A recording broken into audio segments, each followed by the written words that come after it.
This Week in Richmond is made possible in part by Dignity Memorial, caring for our communities with a network of funeral homes and cemeteries in Virginia and throughout North America. More information about Dignity Memorial's providers is online at dignitymemorial.com.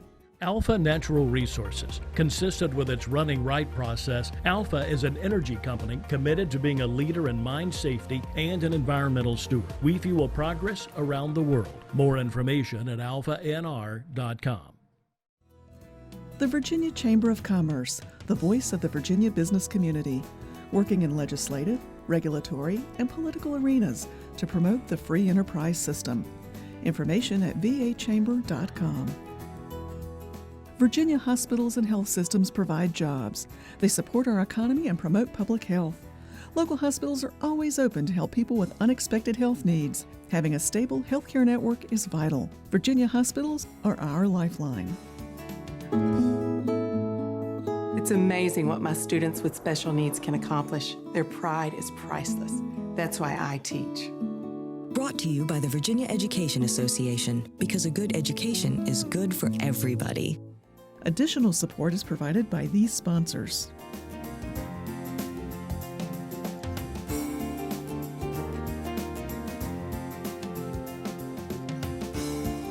And by the members of Virginia's public television stations. Thank you.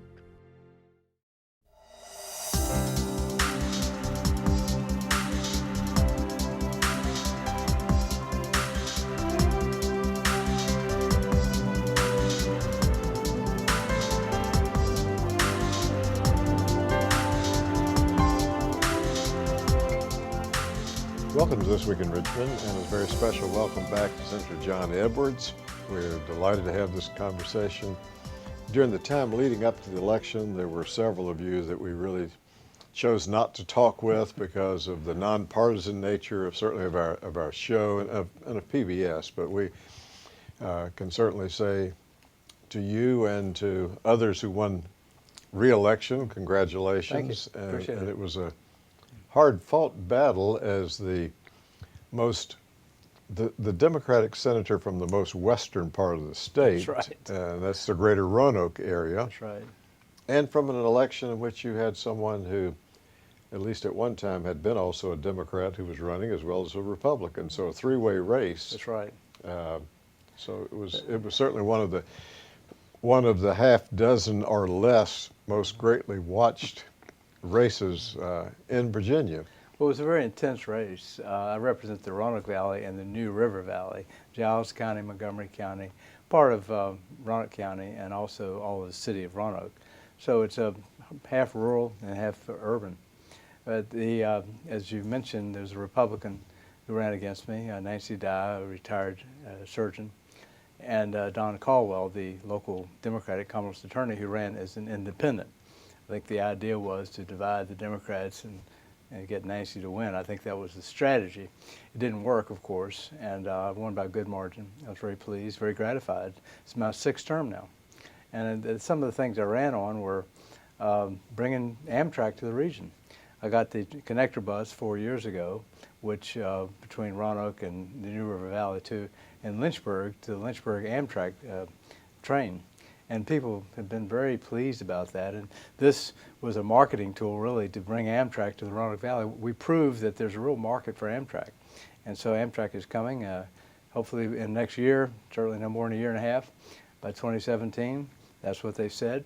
We're already making the mechanical changes and the rail improvements that are necessary to bring Amtrak to Roanoke. So I'm very pleased about that, and we'll bring Amtrak to the New River Valley by 2020, so they're very excited about that. So that's one of the things I ran on, bringing the Amtrak to our region, not just because of the convenience of Amtrak, but it's a jobs creator. I think it'll be a real game changer to bring Amtrak to our region, to be on the main line of the Northeast corridor of Amtrak from the Roanoke region to Washington, New York, and Boston. That's going to be a big deal, bring in tourists, bring in businesses, create jobs. Tim Sands, the new president at Virginia Tech, has commented that more than half the students who go to Virginia Tech come from the northern Virginia, greater DC area, and further north, up to New Jersey, for example. And this will be a big deal for the people that go to Virginia Tech and Radford University as well. Be able to take the train from wherever they live and on up to the New River Valley, and it's coming. So I'm very pleased about that. I've been working hard on that for a long time, and there's still more work to be done, but that's one of the things I ran on. You know, one of the other issues that that was somewhat controversial had to do with gun control. And in some parts of the state, Democrats have one perspective. As you said, you're from the Roanoke Valley and the New River Valley, and your constituency has a somewhat different perspective. Well, that really didn't become an issue in the campaign because I got the NRA endorsement, but my opponent, the Republican opponent, and the independent opponent were big members of the NRA as well, and they are big, Second Amendment people. So it didn't become a controversy in the campaign in terms of my candidacy versus theirs. I have a district that half of it is rural and the other half is urban, so it's kind of a split district on this matter. But I think it's one of those things where a lot of Democrats, of course, are on one side, but they understood that I was their candidate because they weren't going to vote for the other candidates either for a lot of other reasons. Well, now, other issues that you highlighted in your campaign, and we'll put your website up that people can go and look there, and they can still see those issues because they were not just campaign issues, the ones you worked on. One of them was access to the ballot box. That's right. I've always supported making it easier to vote, but in recent years, the Republicans have made it harder to vote. You have to have an ID card. Now you have to have a photo ID card. And when I was going to vote on Election Day, there was a couple ahead of me that are an elderly couple that I knew in the neighborhood, and they told me they were going to vote for me. And the wife did not have a photo ID card, and she was very upset. Didn't know she had to have a photo ID card. It turned out later she went home and got it and came back. But we're making it more difficult for people, especially the elderly, a lot of poor people, minorities. A lot of these people don't always carry a photo ID card with them. If you, for example, are retired, you don't have a driver's license anymore, you have no reason to carry a photo ID card with you, and they don't realize they have to have one. So this is an impediment to voting, and I've been opposed to that. In fact, I like to cite the statistic that the likelihood of in-person voter fraud is about as likely as getting struck by lightning. And that was quoted in the paper as well. It's really true. So it's really unnecessary to make it more difficult to vote. I think we should make it easier for people to vote. So that was definitely an issue that I talked about in the campaign. Will that be something that you'll be working on the session, or is that?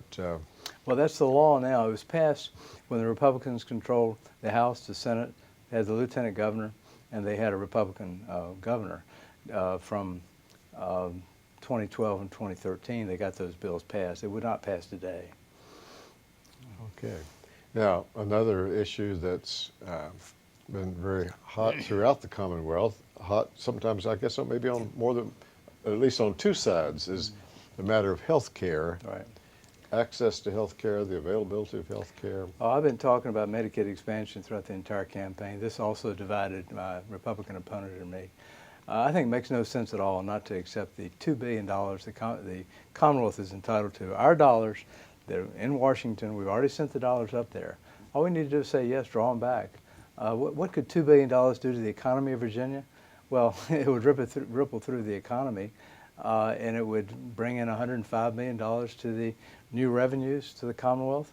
It would also, by going to take care of the indigent care, it would keep the Commonwealth from having to spend like $352 million a year that's for indigent care that we have to do because we have obligations.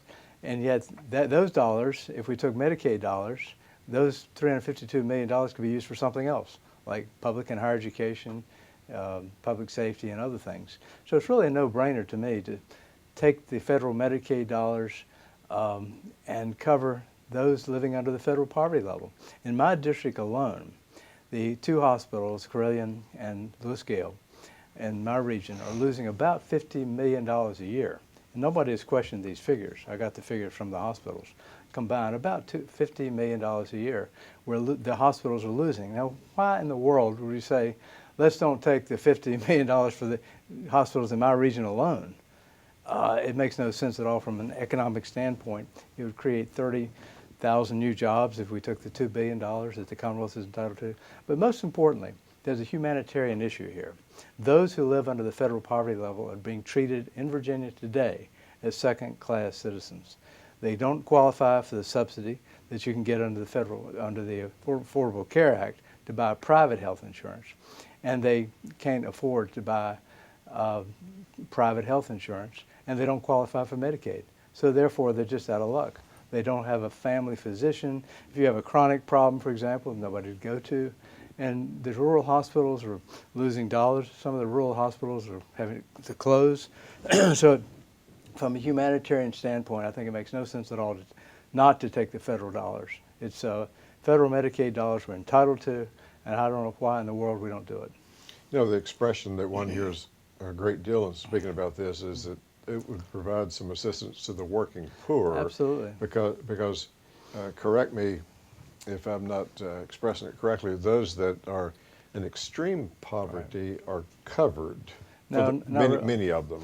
If you're an adult, the Medicaid covers if pregnant women and children. It does not cover an adult. Unless you're making, if you make above the federal poverty level, then you get the subsidy to buy your own private health insurance. So if you're an adult and you're living under the federal poverty level, you don't get the subsidy to purchase private health insurance, and you don't qualify for Medicaid expansion because we're not saying yes. The Affordable Care Act was passed with the understanding that if you lived under the federal poverty level, you would get Medicaid expansion. And those above the federal poverty level would be given a subsidy to purchase private health insurance under up to 4 times the federal poverty level on a sliding scale. But we're treating those at the lower end of the poverty level, lower end of the income level, as second-class citizens, and this is wrong. Martin Luther King Jr. once said, inequality in the field of health care is the cruelest form of inequality there is. And he's right about that. And we in Virginia are deciding not to take these dollars, which are our dollars. We've already sent them to Washington. And it's both a financial mistake and it's an injustice to an awful lot of people living at the lower end of the federal, of the income scale. I understand that during your campaign you used the expression, the least of these. Well, and I was mentioning to you that at least one of the major newspapers and one in Central Virginia tweaked you a little bit about mixing religion and politics. Governor Kasich, the Republican governor from Ohio, running for president, has used Matthew chapter 25. Look it up. That's where Jesus says, when I was hungry, you gave me food. When I was sick, you cared for me. And as such as you've done it unto the least of these, you've done it unto me. This is a quote from the Bible, Matthew chapter 25, Governor Kasich, Republican governor. So I've been quoting that. And so I think it applies in this situation. As a society, we need to be humane. We need to be compassionate toward others. We need to make sure that those at the lower end of the income scale are treated fairly. And when it comes to health care, they're not being treated fairly. And about 60% of those who live under the federal poverty level are actually working or live in a family that does work. And so it's not a matter of people not working. It's a matter of the working poor not being able to afford health care. And I think health care is a very important right, I think, in American society. We should all make sure that everybody in America is entitled to affordable access to quality health care. You know, another issue that really affected constituents of yours, and you probably had some on both sides, that's usually the case, had to do with a pipeline, not the big one that gets all the national attention, Keystone, but another pipeline issue. Well, that's right. The Mountain Valley Pipeline is going to go from West Virginia through Giles County and Montgomery County and on down through Roanoke County to Chatham.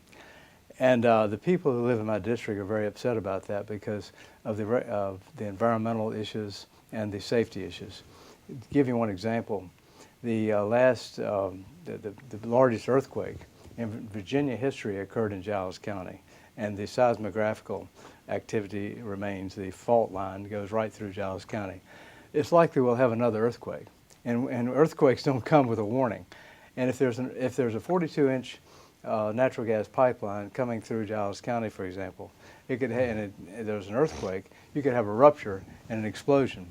And it could be very, very serious from a safety standpoint as well as an environmental standpoint. And also many of the people in Giles County especially have water wells. The aquifers are very important to the quality of life. And they're concerned legitimately that the pipeline, the digging of the pipeline could have an impact on polluting the pristine aquifers throughout Giles County. The topography up there is limestone, a lot of caves, there are a lot of sinkholes, the topography is unstable.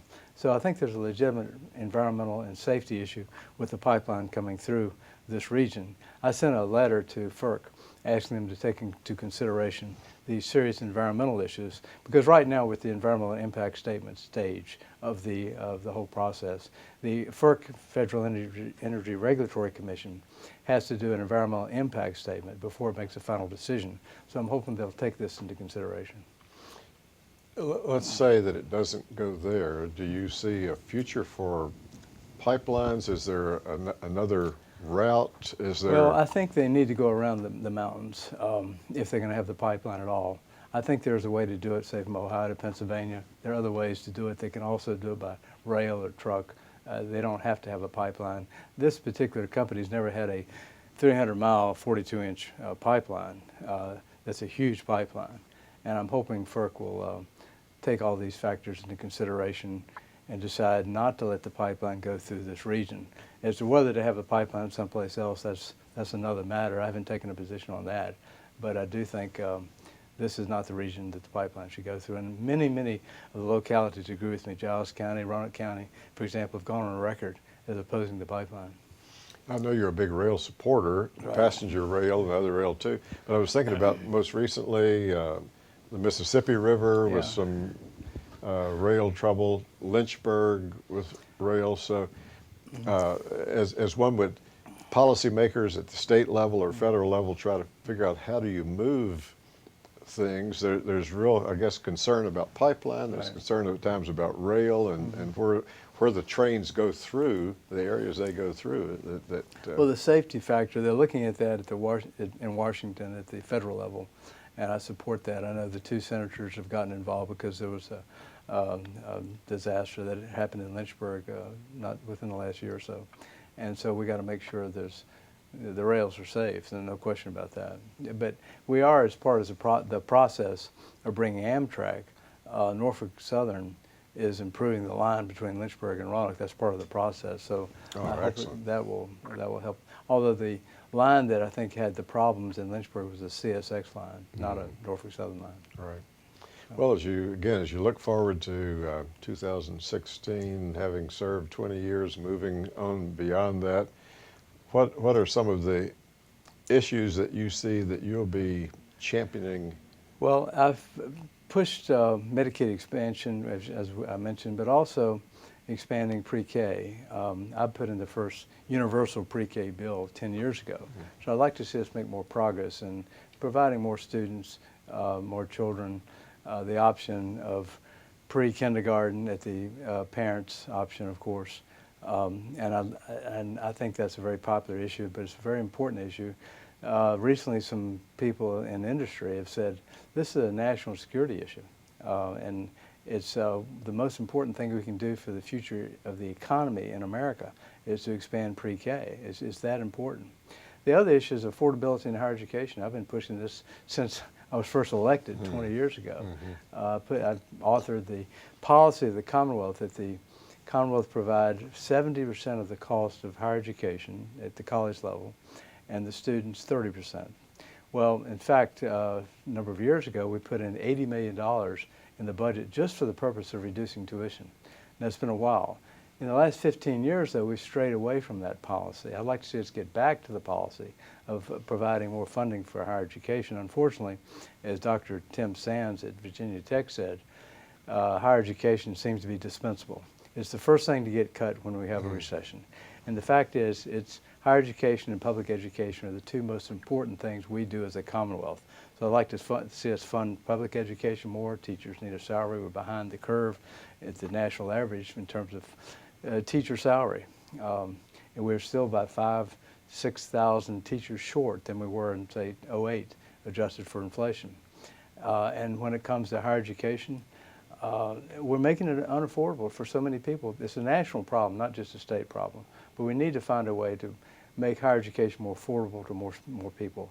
When students graduate at Virginia Tech, for example, with a $28,000 debt at the college level, that's too much.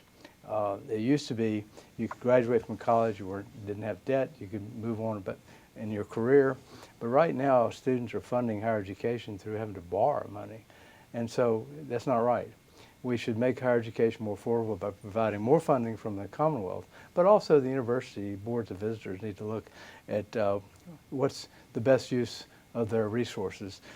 Naturally, they have institutional needs, but they got to put the students' needs ahead of the institutional needs, and they're not doing that right now. So I've been somewhat critical of the policy of some of the colleges, universities, and not putting the students' needs ahead of the institutional needs. You got to do both. But I'm also critical of the Commonwealth for the last 15 years, not funding higher education as it should, and that's something I think we need to talk about.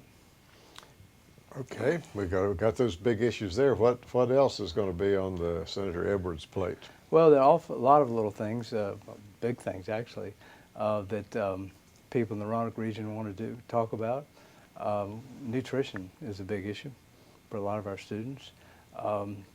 The concept of making sure that the needs are met from the transportational standpoint apart from rails. We've made some progress with the 2013 Transportation Act, but it looks like that was not enough money in the 2013 Transportation Act that I supported. It's helping, but I'm still seeing a lot of roads that need to be improved upon, and especially in the rural areas. And so that's something we're going to be talking about too. Now, is minimum wage something that's on your plate? Absolutely. I made an issue of that in the campaign. Right now, those living at the middle income and low income level have not seen a raise. In fact, they're going backwards. The minimum wage was higher in 1968, adjusted for inflation, than it is today. For example, today it's about $15,000 a year, $7.25 an hour for a person working full time. Back if you adjust it for inflation, the minimum wage in the late 60s, it was about $22,000 a year adjusted for inflation. So $22,000 adjusted for inflation 40 years ago, 45 years ago, and today about $15,000. So I think the minimum wage needs to be raised. It hadn't been raised in a long time, and more people are feeling the effects of that. So that's an issue I've been talking about. Public safety, environmental, what about either of those major arenas? Well, the environmental issue, we talked about the pipeline, but I've been pushing solar energy as well. In fact, the first and the only so far power purchase agreement was the one I passed in 2014. And I'd like to see us do a lot more to advance the solar energy. By 2019, solar energy could well be cheaper than both natural gas and coal. And so it's an economic standpoint as well as a standpoint of having a cleaner economy, a cleaner environment. So I think solar energy is something we as a society and as a Commonwealth ought to be advancing more intentionally than we have been. Well, you mentioned coal, and so our viewers would know that Roanoke is just the beginning of the southwest part of Virginia, and the great coal mining region is west of you. It is. Which has affected that region, but has it also spilled somewhat into the New River Valley and in the Roanoke area, the downturning coal? Well, if it has, I really haven't seen that. In fact, I would argue that solar is creating jobs, 20% job growth a year in solar, whereas the coal industry is losing out, not because of solar, not because of the EPA, it's because of natural gas. The price of natural gas is a lot cheaper. AEP, for example, announced some time ago that they're switching from coal to natural gas because it's so much cheaper. And so it's an economic thing, not a policy issue. Closing minute, is there some other issue that you'd like to mention? Well, there's so many issues. You know, the big issues are always transportation, public and higher education, health care, the environment, making sure that we have clean air in the Roanoke region. That's a big issue as well.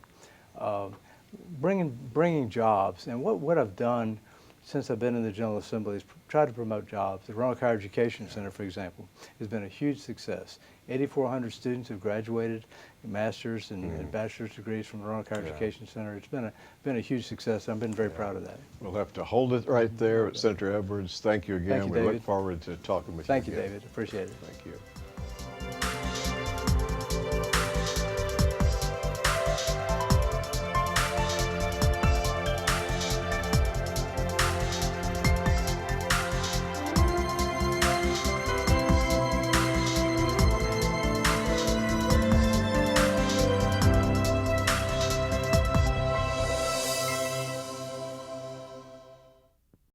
This Week in Richmond is made possible in part by Dignity Memorial, caring for our communities with a network of funeral homes and cemeteries in Virginia and throughout North America. More information about Dignity Memorial's providers is online at dignitymemorial.com. Alpha Natural Resources, a leader in mine safety and an environmental steward. The Virginia Chamber of Commerce, the voice of the Virginia business community. For jobs, the economy, and public health, Virginia Hospitals, our lifeline. The Virginia Education Association, because a good education is good for everybody. Additional support is provided by these sponsors.